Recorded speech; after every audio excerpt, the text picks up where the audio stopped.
Ya, yang ganti 2, perbaikan 1.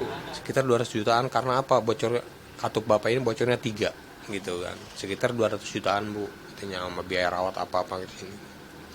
Udahlah, saya maksudnya apa? Berserah diri aja.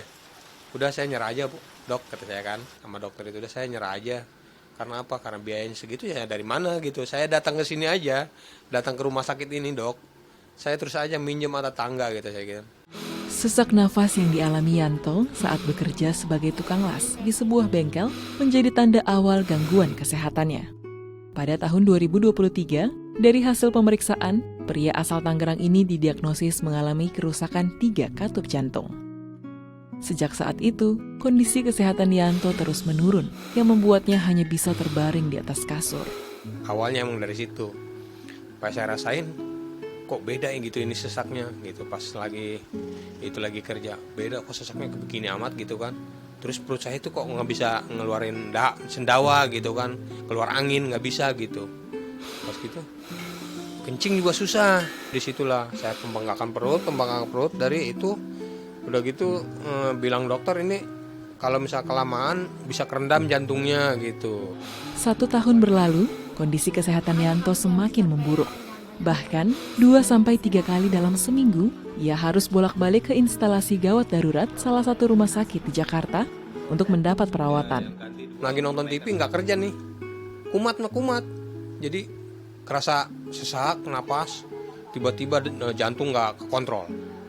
Napasnya itu nggak kekontrol, akhirnya ngap. Lagi nonton TV, nggak bisa tidur kan, namanya lagi sakit ya. Nggak bisa tidur, jam 2 malam saya kerasa langsung parah itu sakit. Napas nggak bisa napas saya, ngap-ngapan gitu kan. Jam 2 malam saya keharkit, sampai ke sono langsung masuk ke IGD. Kondisi Yanto membuatnya tidak bisa lagi bekerja dan mencukupi kebutuhan keluarga.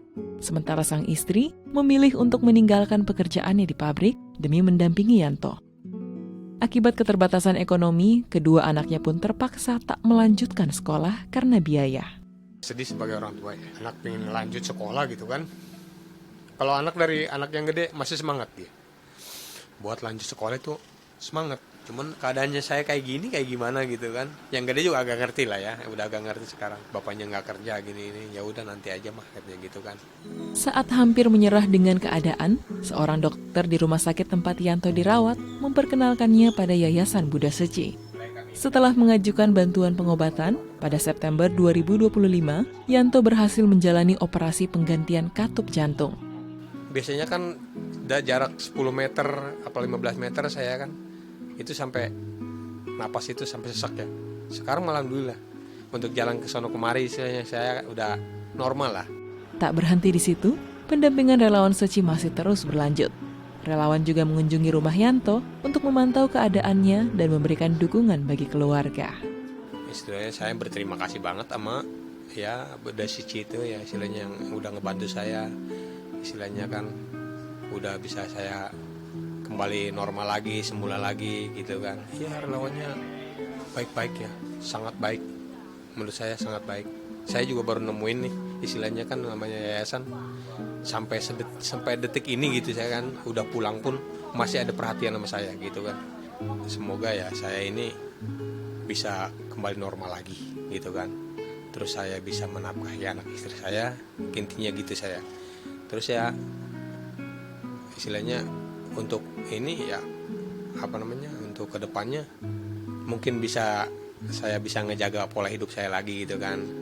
Istilahnya jangan sampai yang kejadian kedua kalinya, saya nggak mau lah istilahnya kan ya. Kondisi kesehatan Yanto yang terus membaik turut membawa sukacita bagi para relawan yang telah mendampinginya sejak awal. Relawan berharap Yanto dapat segera bangkit dan membangun kembali kehidupan yang lebih baik.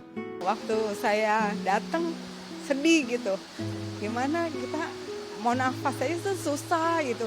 Dia nggak bisa duduk gitu ya, duduk diem. Begitu tadi ngelihat kok tiba-tiba beliau yang nyamperin saya gitu, halo Bu Seli gitu.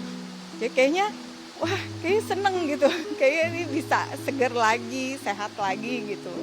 Di balik setiap proses penyembuhan, terdapat uluran tangan dan kepedulian para relawan yang terus mendukung Yanto. Bantuan medis yang diberikan tidak hanya memulihkan kondisi kesehatannya, tapi juga menumbuhkan harapan bagi Yanto untuk kembali berjuang bagi keluarganya. Sinar Siahaan, Ridwan Afriandi, DAI TV.